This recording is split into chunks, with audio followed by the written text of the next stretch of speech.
that 2012 point of reference, I think it's like the age of Aquarius. You think, well, where does it start? Where does it begin?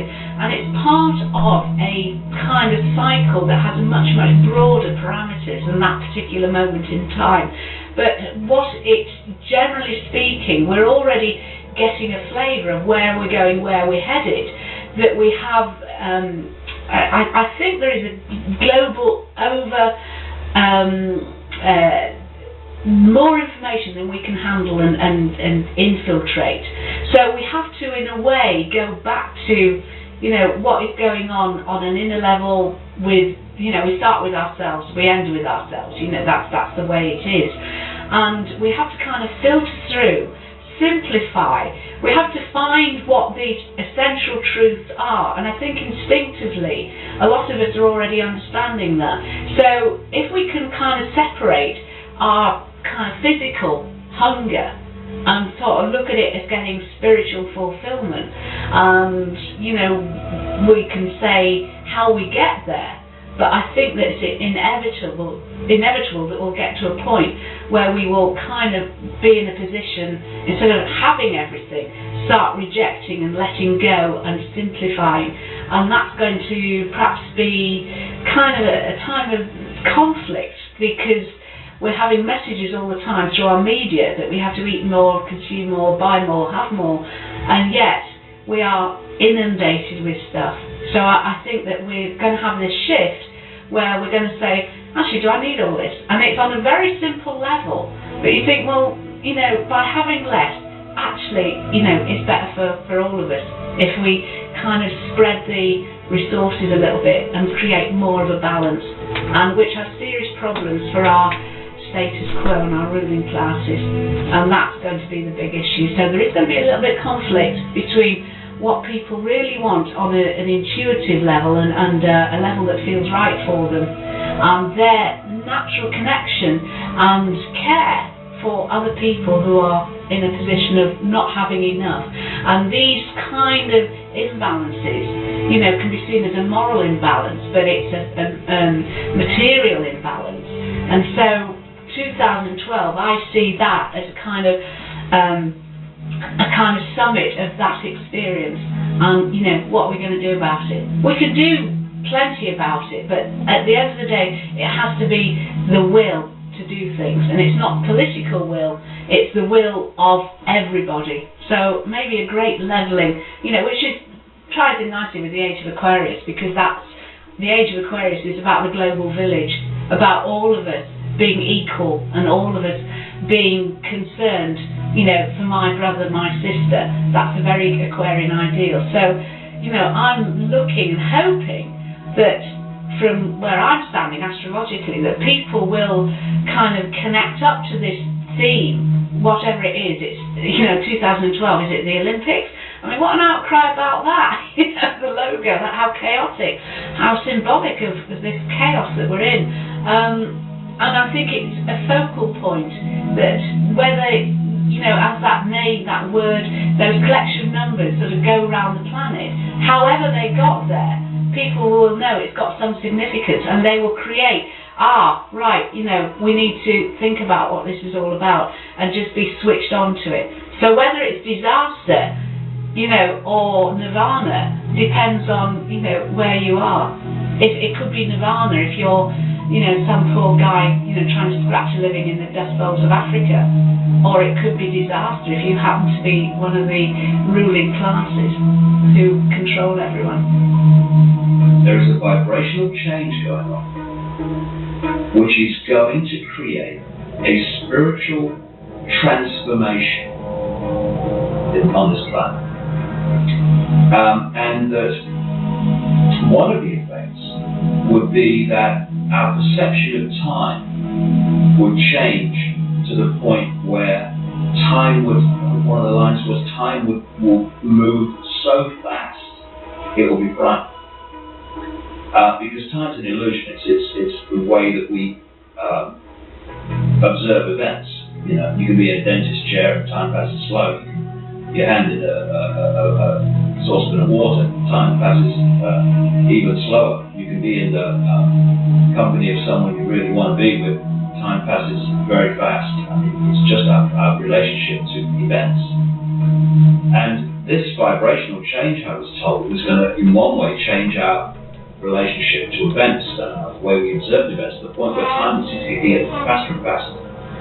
And that this vibrational change was actually going to wake people up, and they were going to see themselves and the world in ways that they didn't see themselves before. If you look at nature and documentaries about what happens in nature, then nature is very hard. Animals kill each other for food. In fact, nature is violent.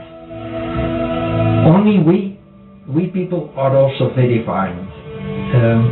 I want to change our habit, and I want to a new civilization based on universal principles. That we don't destroy the earth anymore, that we will not kill other people anymore. This is, of course, a lot of people will say, well, Hogwash, he is talking about New Age. This is not New Age. I'm talking about a renewed earth with new principles. And we can restart everything from scratch. How long it will succeed, I don't know. But I hope thousands of years, because in the old writings from the Egyptians we found that high civilization existed for almost 40,000 years. So that is a long time span. I don't really pay a lot of attention to the various differences in the scientific theories. I think that's all very interesting. I think that no matter what might be happening in the external world, the way that we can really facilitate change and transformation in the external world is to first do the spiritual work inside of ourselves. And transformation in the physical world always is preceded by transformation in the spiritual heart. So, to me, it's a little bit, I guess I just don't choose to put a lot of focus on that, It sort of gets into the ultimate questions of, like, are we immortal beings? Do we have an immortal soul? Do we have an ability to connect into the eternal? What is death? What lies beyond the gates of death? These kind of contemplations and meditations, I think, is what the 2012 challenge represents. And so it kind of like invites us to have a deeper relationship with our true selves. One of the things that drives me forwards in my research is the belief, if you can put it that way, that there are things the ancients knew that we have forgotten, and that there are things which they wanted us to know, which they have encoded in their monuments and in their scriptures as a means of passing knowledge on to future generations. That's why I'm so interested in things like pyramids, because if you go out and build yourself a pyramid, that's a lot of work. It's a lot of work. And you're doing it for a reason. One reason you're doing it is that you know it's going to last a long time. And one reason that you want it to last a long time is that you understand there's going to be times of change, catastrophe, maybe your whole civilization is going to disappear. And you want to pass on your core knowledge to the people of the future. The Egyptians did that. The Mayans did that. We ought to be doing the same thing, actually. This planet has a certain destiny, and the human race has a destiny. We can only do this once. If we flunk this, if we don't make the leap to the next level of civilization, there won't be another chance on this planet. We will begin to see how our sun, and indeed its family of planets, are part of a greater whole, which is the Milky Way, and how that is part of a greater whole, which is the universe in general. And this is all going to be part of this New Age consciousness, seeing our place in the greater society of things, and stopping seeing us as just being this haphazard chance event that you have gathering of gas that makes the atomic explosion of the sun, chance event that some of this matter conglomerates and falls on Earth, chance event that life actually grows on this Earth and evolves to become mankind, all these chance events, you begin to understand that there is consciousness behind this, and that this is something which is being driven by higher powers than us. Whatever the year 2012 brings, the message embedded within it is predominantly one of them, that we will once more tread lightly upon this precious earth, become better people by understanding the legacy our ancestors have left us. We must learn to question all that we are told to think, to feel, to believe.